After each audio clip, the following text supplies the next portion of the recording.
இன்றைக்கி அன்லக்ஷ்மி கிச்சனில் பார்க்க போகிற டிஷ் பார்த்திங்கன்னா கல்யாண வீட்டு சமையல் ஸ்டைலில் பச்சை பட்டாணி உருளைக்கிழங்கு போட்டு கறி செய்ய போகிறோம். இது எப்படி பண்ணலாங்கிறத பார்க்கலாம். நான் ஆல்ரெடி இது ஒரு 5 hours பச்சை பட்டாணியை ஊற வச்சு நல்லா குக் பண்ணி எடுத்துருக்கேன். அதே மாதிரி உருளைக்கிழங்கையும் குக் பண்ணி பீஸ் போட்டு வச்சுருக்கேன். ஒரு உருளைக்கிழங்கு இது வந்து ஒரு 2 handful பச்சை பட்டாணி. இப்போ நம்ம இது எப்படி பண்ணலாங்கிறத பார்க்கலாம். நான் ஒரு பேனில் 2 tablespoon கடலை எண்ணெய் விட்டுருக்கேன். நல்லா எண்ணெய் காஞ்சிருச்சு. இப்போ சோம்பு, நம்ம பெருஞ்சீரகம் சொல்லுவோம் இல்லைங்களா, அந்த சோம்பை பொடிச்சு வச்சுருந்தாலும் சரி தான், இல்லை முழுசாக வச்சுருந்தாலும் சரி தான். நான் பல்லில் கட்டி போடுங்கிறதுக்காக பொடிச்சு வச்சுருக்கேன். அதனால் அது வந்து ஒரு 1/2 teaspoon போட்டிருக்கேன். இப்போ ஒரு பெரிய வெங்காயம், ஒரு காஞ்ச மிளகா, தாளிக்கிறதுக்கு கருவேப்பிலை இது போட்டுடலாம்.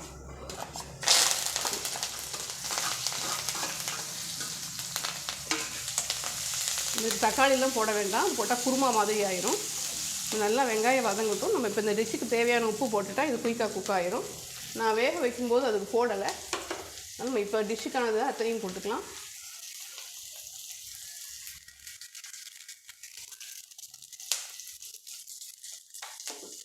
இது குயிக்காக குக் ஆயிரும். பாருங்கள், ஒரு 75% குக் ஆயிடுச்சு.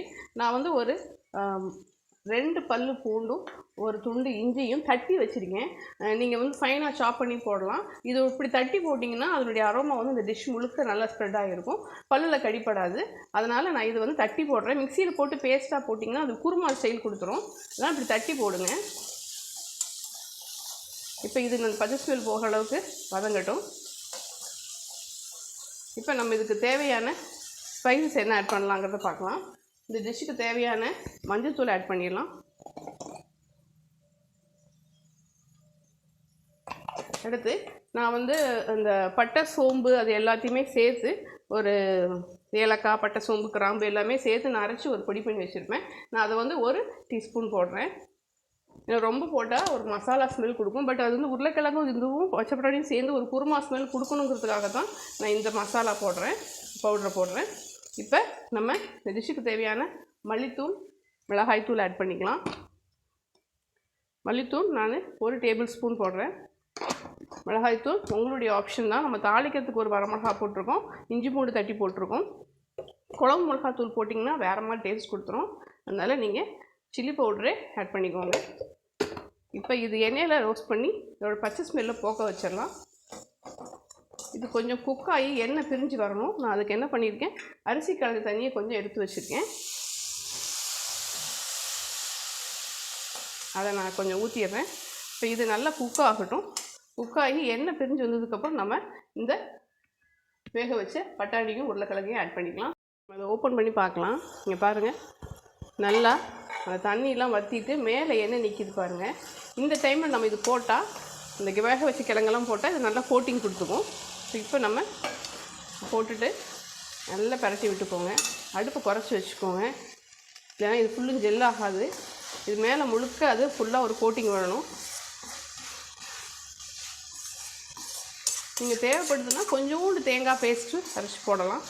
பட் அதோட அந்த ஒரு பஞ்ச் கிடைக்காது. தேங்காய் பேஸ்ட்டும் போட்டிங்கன்னா குருமா மாதிரி ஆயிருங்கிறதுனால தான் நான் இதை இப்படியே விடுறேன். இது இன்னும் கொஞ்சம் நேரம் குக் ஆகட்டும். மல்லித்தலை போட்டு நம்ம இறக்கிடலாம்.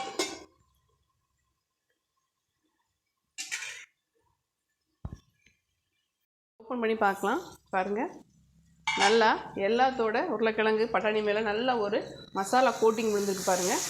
இது கரெக்டான டைமு. இப்படி ஒட்டாமல் வரணும். இப்போ நம்ம மல்லித்தலை போட்டு இறக்கிடலாம். நல்லா ரசம், பருப்பு, சாம்பார், ஒன்றும் இல்லை சப்பாத்திக்கு நீங்கள் ரோல் பண்ணி கூட சாப்பிட்லாம், ஆசமாக இருக்கும். இது வந்து நல்லா கல்யாண வீட்டில் சாப்பிட்ற ஒரு பச்சை பட்டாணி உருளைக்கிழங்கு கறி டேஸ்ட் அப்படியே சூப்பராக இருக்கும், நல்ல மணமாக இருக்கும். ட்ரை பண்ணி பாருங்கள். இன்னொரு சூப்பரான டிஷ்ஷோட மீட் பண்ணலாம். மறக்காமல் சேனலை லைக் பண்ணுங்கள், ஷேர் பண்ணுங்கள், சப்ஸ்கிரைப் பண்ணுங்கள். தேங்க்யூ.